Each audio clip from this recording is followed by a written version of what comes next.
Hello students, आज मैं आपको कैश बुक में जो है वो पोस्टिंग करना बताऊंगा। अभी आपकी स्क्रीन के ऊपर एक क्वेश्चन दिख रहा है आपको, जिसमें कि हमारे पास 6 ट्रांजैक्शंस दे रखी है इन्होंने।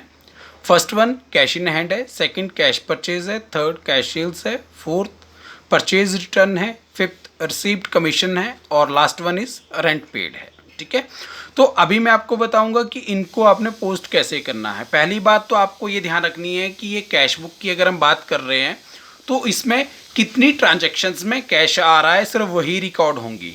ठीक है, तो जैसा कि हमारे को इसके ऊपर दिख रहा है अभी कि सारी ट्रांजैक्शंस हमारी कैश की ट्रांजैक्शंस हैं, तो इनको हमारे को जो रिकॉर्ड करना है वो सारी की सारी ट्रांजैक्शन को ही रिकॉर्ड करना है। इनके बीच में अगर एक आधी ट्रांजैक्शंस ऐसी लिखी होती कि परचेजेस गुड्स फ्रॉम राम, तो वो रिकॉर्ड नहीं होने थे भी, या फिर सोल्ड गुड्स टू मोहन, वो रिकॉर्ड नहीं होनी थी। ठीक है, मतलब जहां पर भी क्रेडिट की बात हो जाती, चाहे वो परचेज होता, चाहे वो सेल्स होता, चाहे वो एसेट से रिलेटेड होता, ठीक है, या फिर लिखा होता है इन्होंने विड्रॉ फॉर पर्सनल यूज, ठीक है, फ्रॉम बैंक, तो वो भी रिकॉर्ड नहीं होगी भी, क्योंकि हम कैश बुक की बात कर रहे हैं और बैंक की बात नहीं कर रहे, तो बैंक की भी कोई भी ट्रांजैक्शन यहाँ पे रिकॉर्ड नहीं होगी।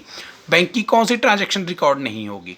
विड्रॉन, ठीक है, डिपॉजिट वाली, अगर हम कैश डिपॉजिट कर रहे हैं बैंक में तो वो रिकॉर्ड होगी हमारी। ठीक है, तो अभी हम इस क्वेश्चन को करते हैं। जैसा कि मैंने यहाँ पे फॉर्मेट बनाया हुआ है, तो सबसे पहली हमारी जो है वो 2020 अप्रैल की रिकॉर्डिंग है और हमारे को लिखा है कैश इन हैंड। ठीक है, तो उसको हम लिखेंगे टू बैलेंस ब्रॉड डाउन, कितना है दिया हुआ 50,000। ठीक है, अब यहाँ पर मैं बता दूं डेट पर्टिकुलर लेजर फोलियो, यहाँ पर रुपीज़ या अमाउंट की जगह हम कैश लिखेंगे, ध्यान रखना है, क्योंकि कैश बुक में कैश बना रहे हैं अभी हम। ठीक है, और बाद में क्या करेंगे हम जो है वो कैश और बैंक अगर दोनों लिखेंगे तो कैश और बैंक दोनों आ जाएगा अभी। इसके अलावा सेकंड बोल रहे हैं ये कि कैश परचेजेस कब की है, अप्रैल 5 की है, तो अप्रैल 5 को हम डाल देंगे बाय परचेजेस। ठीक है, कितना है 10,000 रुपीज़ का, तो ये भी हम लिख देंगे यहाँ पर।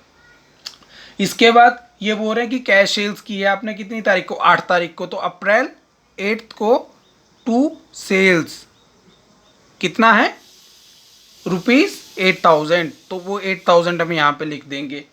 उसके बाद बोल रहे हैं ये अप्रैल 15 को परचेज फर्नीचर, अप्रैल 15 बाय फर्नीचर कितना है 5,000 रुपीज़ का। उसके बाद अप्रैल 25 को बोल रहे हैं ये received commission, April 25 to commission, ठीक है, 1,000 रुपीज़। और उसके बाद अप्रैल 30 को बोल रहे हैं ये पेड रेंट बाय रेंट, कितना है 6,000 रुपीज़। ठीक है, अब हम इस क्वेश्चन को जो है वो टोटलिंग करेंगे।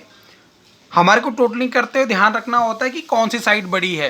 तो जैसे इस क्वेश्चन में अगर अभी हम देख रहे हैं तो हमारे को डेबिट साइड बड़ी लग रही है, तो इसका टोटल कर लेंगे 59,000 और यहाँ पर भी लिख देंगे 59,000। यहाँ पर अप्रैल 30 में लिख देंगे हम बाय बैलेंस कैरी डाउन। ठीक है, अब इसका टोटल 21 हो गया है, 21,000। ठीक है, 59 माइनस 21 कितना आ गया 38,000। ठीक है, तो ये आपने क्वेश्चंस इस हिसाब से करने हैं। Thank you.